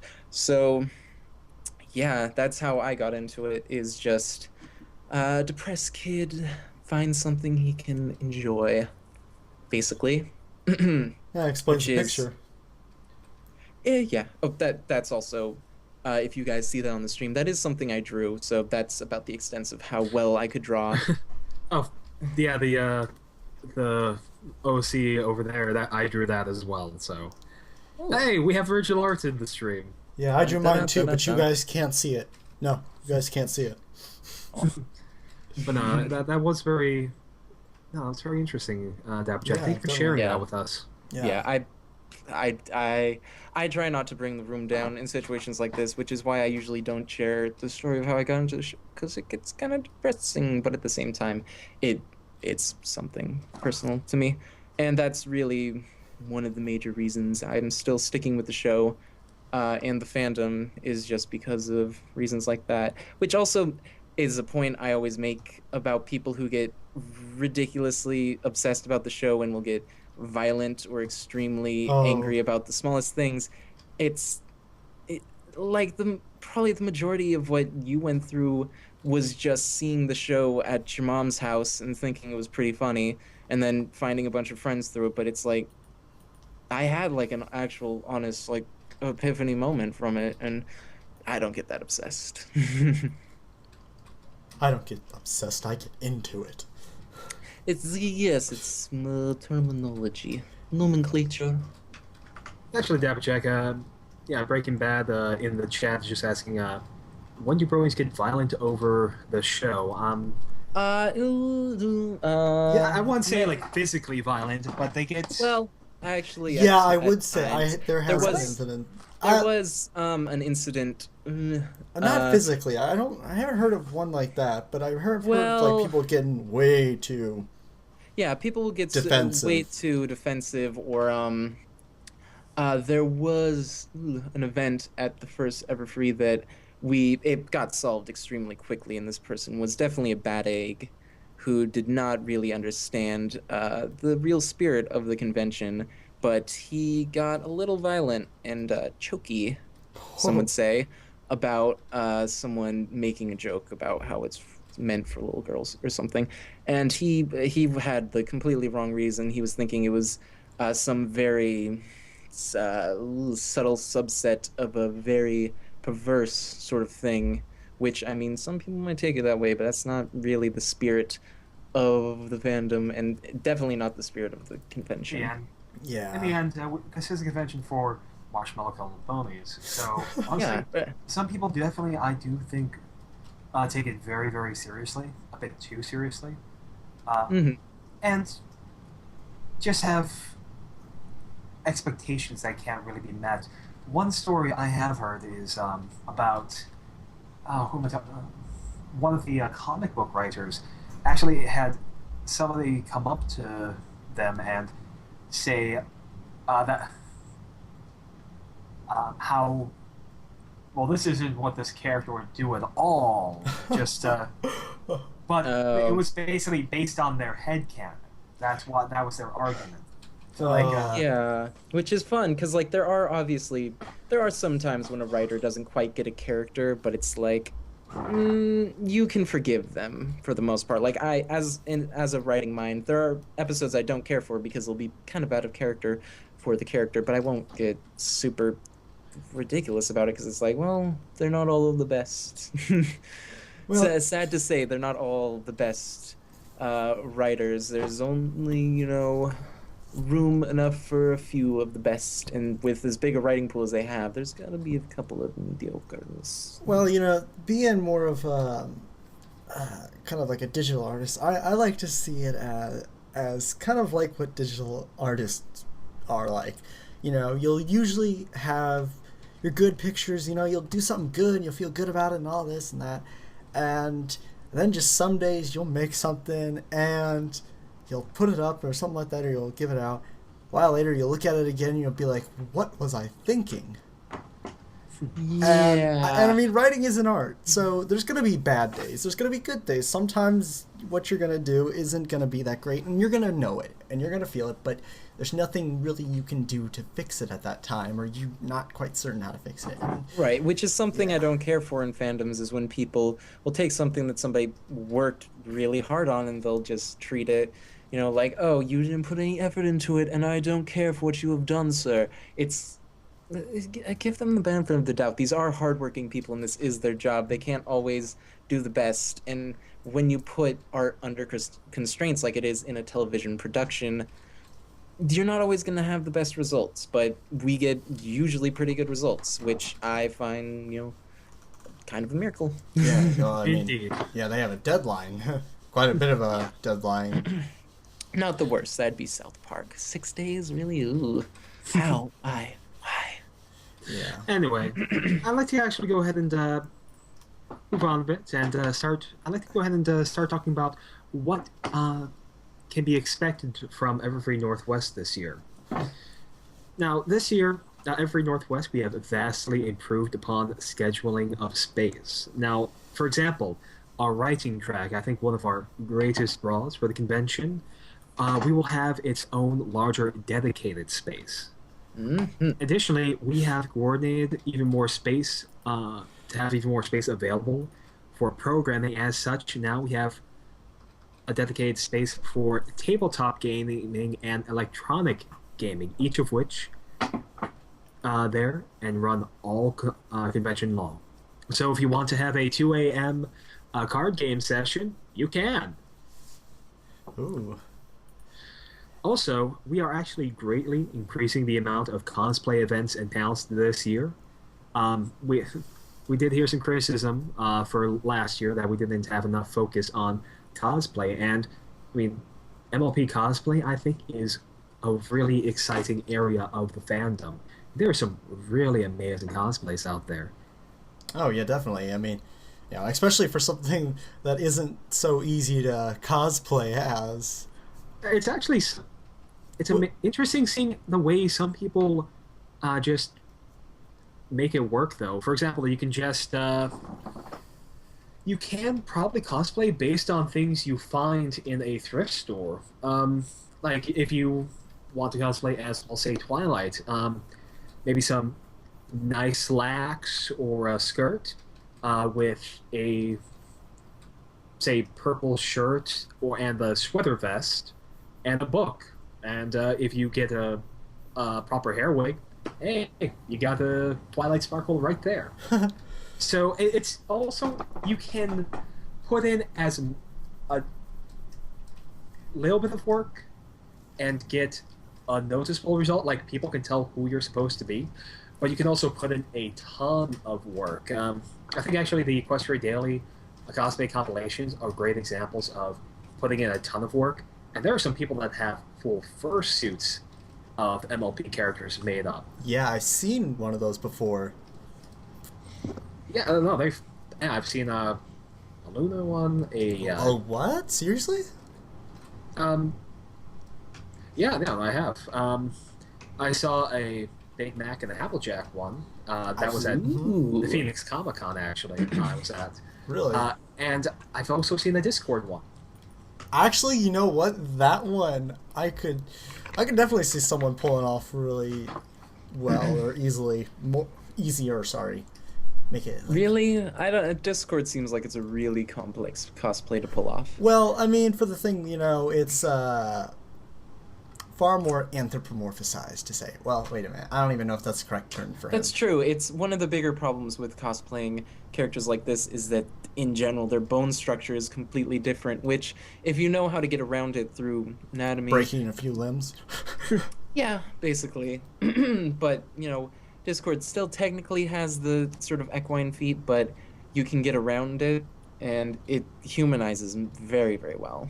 Oh, yeah, easier. Right, but yeah, I mean, it's just amazing what you can do with cosplay. Now, also, our commitment to being focused on charity has expanded to include a con-long silent auction this year, as well as this will work as well with the live auction that we have held in the past. So don't worry, we will still have the live auction. We also had a fantastic response from the very generous community offerings. Yeah, we're going to have some great things to raffle off. Mm-hmm. We've also, Dapper Jack actually talked about this a bit, at least with our music side of things. We've actually attracted an even larger number of very talented musicians, artists, and writers who will be in attendance. Yeah, Pony Stock has had an amazing set of talent offered to perform, so it's probably going to be our best one yet. Oh yes, I'm very hoping that my application is seen well. I'm definitely going to have it in on time, and here's hoping that I am also a part of the Pony Stock. Yeah, it's always a pretty cool and great thing that is brought on by the team. But actually, we're coming. Only got about 10 minutes left to go for this segment, so why don't we move on to the next part about it? Yeah, indeed. One last thing about events is that we will also have a large arts and crafts room, more karaoke, more writing sessions, and at least 20% more to see and do than last year. Hey, 20%, yeah. Indeed. There's a reference that we know with the thing, yeah. Take a drink. Do we take a drink? Or do we, our non-alcoholic cider? Because it's a family show. Well, wait a minute. We're rated PG-13, so we can get away with that. Oh, okay then. Where's my beer? Yeah, we can also get away with cussing or anything like that, I believe. But I think we're going to be a little more family friendly than that. Oh yes. Yeah. Technically, we will be allowed one F-bomb, but no in this we can forego. Yeah, actually, that's just a little bit delicious. Of information. I love fudge. Fudge. Yes. Well, I do know German, so I could go off in German. Don't push it, my friend. Yeah. Okay. All right, so yeah, let's head on to our. Well, I mean, yeah, the next little part of this, the main topic. Everfree Northwest presents. Actually, this whole shindig. Yes, that being this show, not the con itself, but the podcast about the con. Yeah, it's run by people of the con and kind of about the con. A little bit different though. Right, yeah. We just want to give you guys a bit of info before we close out this show today. Just what you can expect from us. The Everfree Northwest Presents show. Again, we will be focusing on news and interesting topics that relate to Everfree Northwest. For example, if we bring on somebody to interview, it will most likely be somebody who is going to be in attendance at the convention, be it a artist who will be coming to vendor, a fan fiction author who will be doing presentations, staff members, and also just fun bits of information and news and con-specific items. Yeah. Yes. Yeah. But a little bit more information about the about this podcast. It really was brought around to kind of give a little bit more interaction between the fandom, you guys, and Everfree Northwest. because a lot of cons will have this thing and it's 1 year round, and I especially know this feeling to when, it's only 1 year and sometimes you can't go there. And that really stinks, or, something like that. So, with this, we can be interactive with the fandom. We can, Everfree Northwest can give something to where everyone else can enjoy and maybe sometimes join in on. Oh, yes. We will have much guesting. We will have a regular schedule of every other Sunday at this time slot, correct? Indeed. So you can tune in every other Sunday. Again, this will not be a weekly show. This will occur every 2 weeks on Sunday, 10 p.m. Eastern Standard Time to 12 p.m. Eastern Standard Time. And, and you can listen to us on this channel. Yes, and also keep in mind, it will not always be all three of us, because with schedules and things, the reason there are three of us is so that we can have two people who are at least free. So sometimes I won't be here because I work part-time, so sometimes I won't be able to make it, sometimes Tim won't be here, or Lightsolver, or whoever, but you'll usually have at least two of us, and you'll get to enjoy the sultry sounds of our dulcet tones. I do have a smooth... What? I do have a nice smooth voice. Oh, I thought you said like smooth or something. Yeah, except when I don't, which is the other half of the time. The other half. Yeah. I thought I had a I don't really know. smooth voice for You most of sound my good. life. Everybody said I did. Actually, I'm just imagining you now as a snake. Imagine him now as a smoker. Actually, A smoking snake. A smoking snake, oh god. if we're going to talk about past cons, at my voice acting panel last year, we did a lovely dramatic reading of the first episode of My Little Pony Friendship is Magic, where I played Twilight Sparkle. Like this. Hi, I'm the pretty, pretty princess, Twilight Sparkle, unicorn princess from around the world. You know what that reminds me of? Oh, what is it? Have Have you tried to do another one of these? Oh, no, panels? that is a good point to make, is that I have submitted a panel last year. It was If the Main Six Were Voice Actors, where I took the main six, used their personalities to express different aspects of voice acting. And then this year, the one I submitted was the Cutie Marks of voice acting, which are sort of a different thing, where it would be the different skills that you kind of need to develop to be good at voice acting, expressed through Cutie Marks, which is going to work the same way, where I'll have a nice little slideshow presentation followed by a dramatic reading with myself and some of my friends and people from the audience to fill out the roles that we don't have, where the twist is you're not allowed to do the voice anything at all like the character is in the show, which is why you get Chainsmoker Twilight. or you got Princess Celestia, who sounded like this, and she was very happy with how things were going. Yes, but there's going to be much fun to be had. I must choose episode, though. Hopefully that gets approved. I think it will. They liked me last year. All right. But yeah, I think that about covers it. Yeah. Well, Yeah, I think we actually have one more section. yes we do, but we're about 4 minutes early. I think it's alright, though. Yeah, you guys alright with moving on a little bit early? I'm cool with it. Alright. Pretty much covered everything in the main topic. Yeah, anybody, actually, while we're on it, and anything else we'd like to say about the con, ourselves, the show? Actually, watch about the ourselves. show. Watch the show, go to the con, and adore us, because we are adorable. I am an adorable Nice. bearded man. You are a very bearded man. I do. I have a fantastic beard. Yes, he does, man. mama says I'm adorable. How long have you been growing that thing for, by the way? Oh, since like the middle of college. Oh, I wow. keep trimming it though, just because I can't let it get out of control. Yes, Oh, it's like yeah. a bush. You must trim it and prune it, keep it nice and healthy. But yeah, my beard looks fantastic. Oh, that's good. Yeah.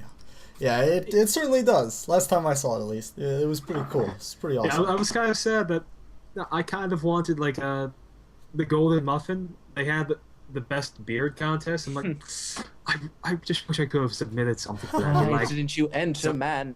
You would have been the tops. nah, well, I'm not. Dusty Cat probably would have won it over me at the very least. Wait, what? Well, no, he doesn't have. Yeah, that's not. No, that's a distinction. You got a full-on. Actually, beard. it stays connected down the sides of his face, so it does count as a beard. How? It's a technicality. He gets it on technicality, and it is still fantastic. I love Dusty Cat's facial hair. That's fair. That's fair. That's fair. I would vote for him, even though he does not actually have a beard, other than the tiny little scraps. Anyways, I believe we should be moving on to the next segment. Yeah. All right. Well, if you guys have nothing else that you'd like to bring up, we can go ahead and move on to the next segment. No. All right. Okay. So now on to our last section of the day, our random cool thing section, in which we tell you about something cool we found that doesn't have to be pony related. But let's start off with you, Dapperjack. Yes, okay. The thing I'm bringing to you is something that I've been a patron of for a long while. It was originally the Humble Indie Bundle, but now it is known as Humble Bundle at humblebundle.com. And essentially what it is every week to 2 weeks, they will have a sale where essentially they have a lot of games that you buy for digital distribution through Steam or just download directly to your computer. They usually support Mac and sometimes Linux, I'm not going to guarantee that, where you pay what you want, anywhere from a penny to $1 billion if you'd like, and all of the money goes to charity, the developers, and the distributors, and the fun part is you get to decide how much goes to who. You can split it up however you'd like, and you'll get usually about 5 games. After a few days, they usually add another game. So if you pay above the average, usually about $6, you get all of the extra games, you get all of the games, and you usually get the soundtracks to all the games, which means that you are going to build up your game library fast. Like, I've spent probably like $70 through all of this in general in the last year or so, and I have so many games I don't know what to do with them, and many soundtracks. Fez soundtrack, lovely stuff. The problem with it can be the selection, because, I mean, it is decided usually by a developer or a theme of some kind. So there's been a couple of mobile bundles. There'll be indie bundles, which are usually the best ones. There was a PewDiePie bundle a while ago, which I'm not the biggest fan of PewDiePie, but it was all for charity. So that's the biggest thing to keep in mind, is that you'll be getting plenty of games. They're usually really good. I mean, there'll be quite a few throwaway games in there, but there'll usually be at least 1 or 2 that are definitely worth the price. And it goes to charity, it goes to developers, and it goes to distributors as much as you want to each. And it's a great way to, get involved and actually give back to the gaming everything that you know and love.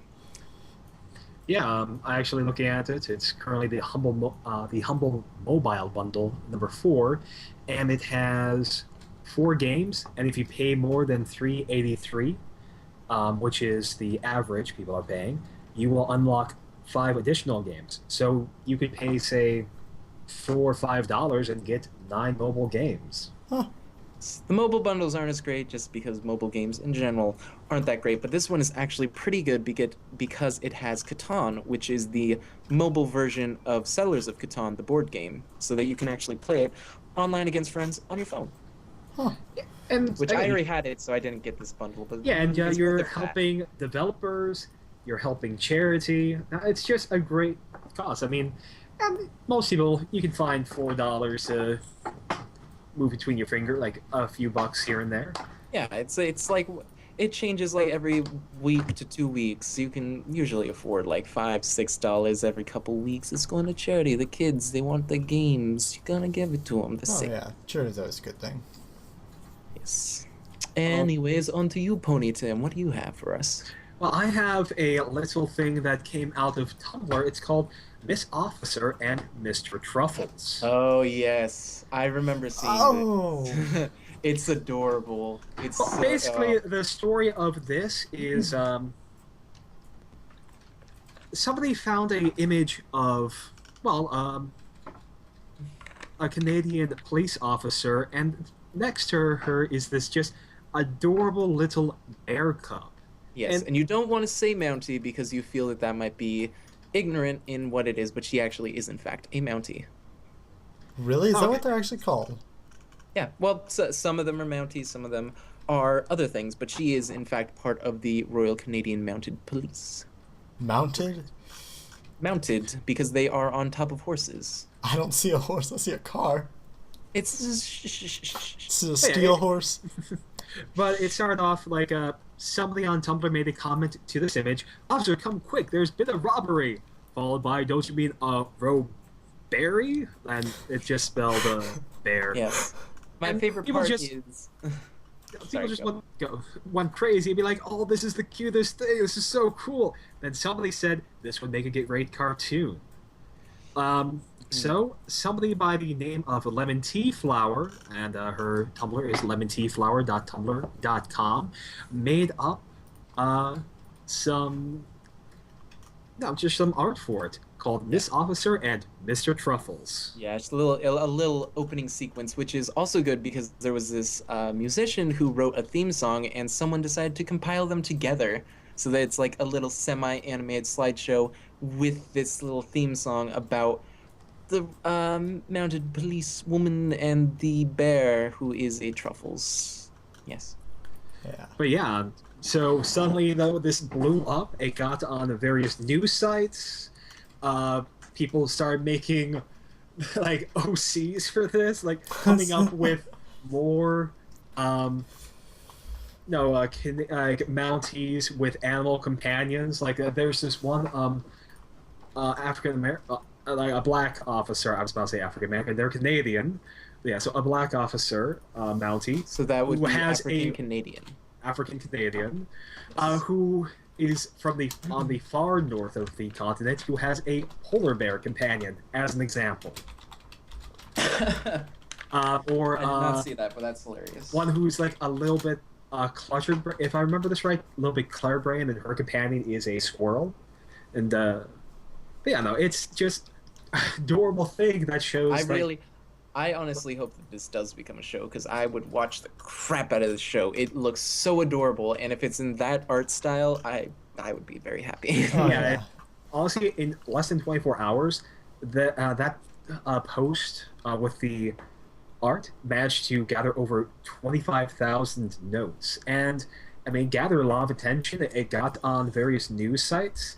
It actually got back to the woman.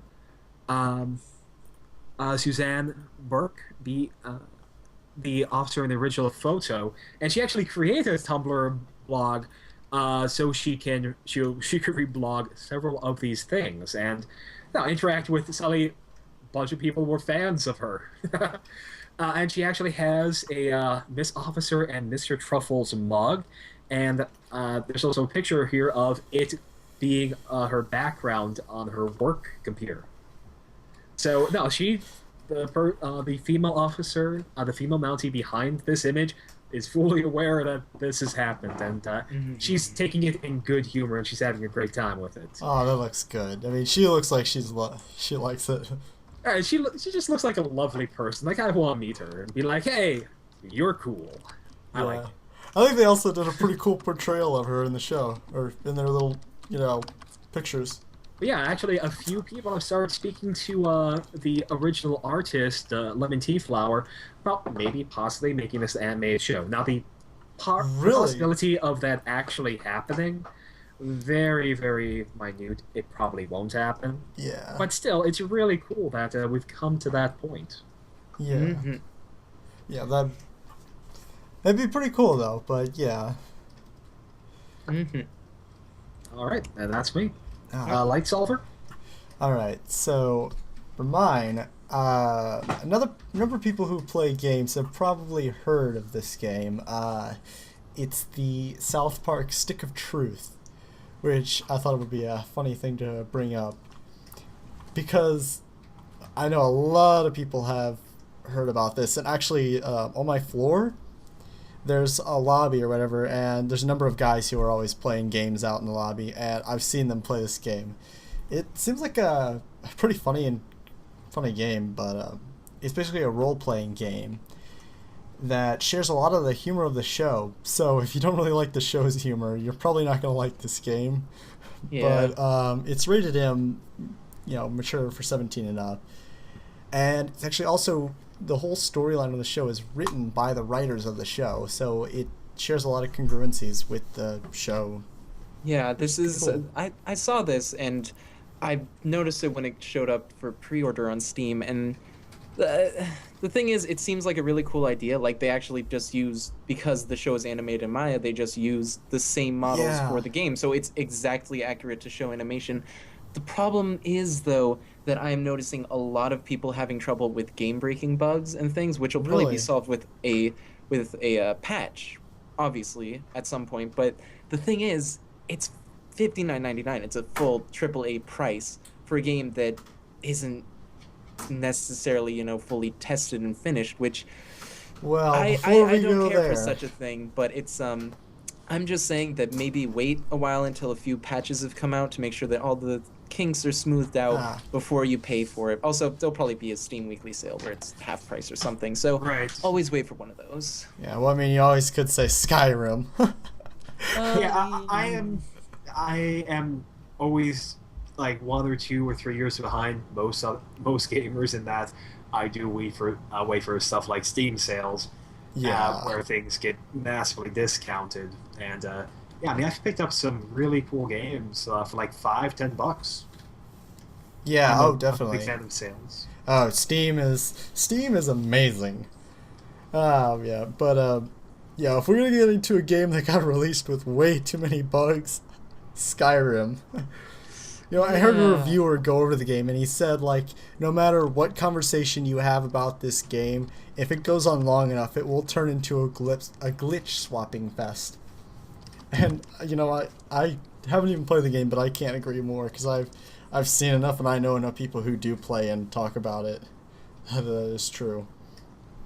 No, it still looks like an interesting game. It is. It is an interesting game, and I mean, if you can get the humor, which, honestly, and also kind of a thing to discuss about South Park in general too, it can be just kind of that blatant thing, but sometimes it does have that humor, like you said, Tim, before, the humor to kind of laugh at something you agree with, or to sometimes take a step back and say, you know what, that is a little ridiculous. And, sometimes it just points that out, and sometimes the dumbest or stupidest manner, but somehow the best. But yeah, I think that's the show. Yes, that is.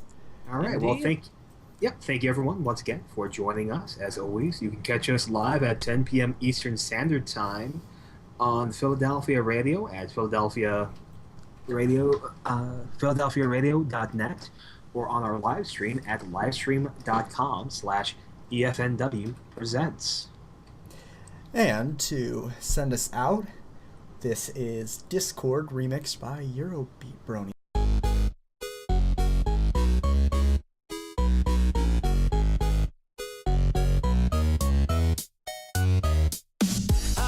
Of puppeteers, but I've a nagging fear someone else is pulling out the strings. Something terrible is going down through the entire town, wreaking anarchy and all it brings. I can't sit idly, no, I can't move at all.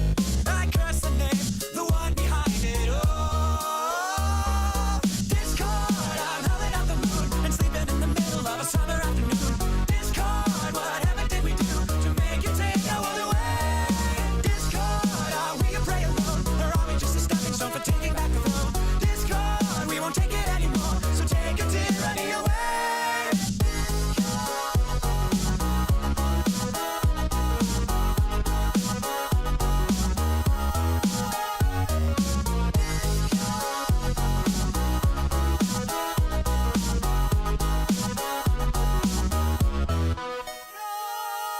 I'm fine with changing status quo, but not in letting go. Now the world is being torn apart. A terrible catastrophe, played by a symphony. What a terrifying work of art. I can't sit idly, no, I can't move at all.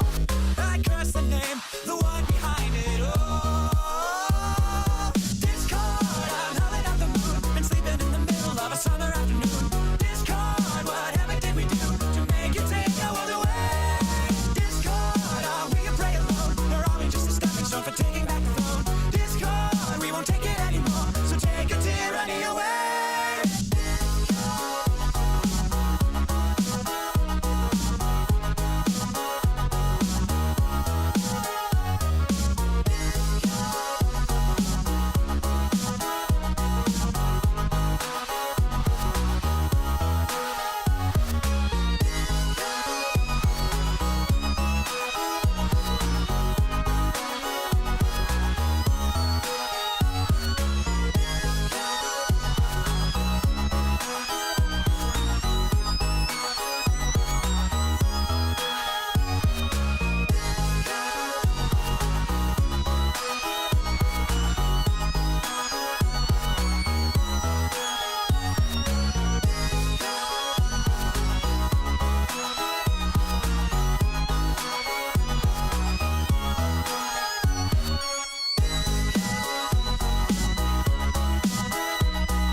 sleeping in the middle of a summer afternoon. Discord, whatever did we do to make you take our world away? Discord, are we a prey alone? Or are we just a stepping stone for taking back the throne? Discord, we won't take it anymore, so take a tyranny away.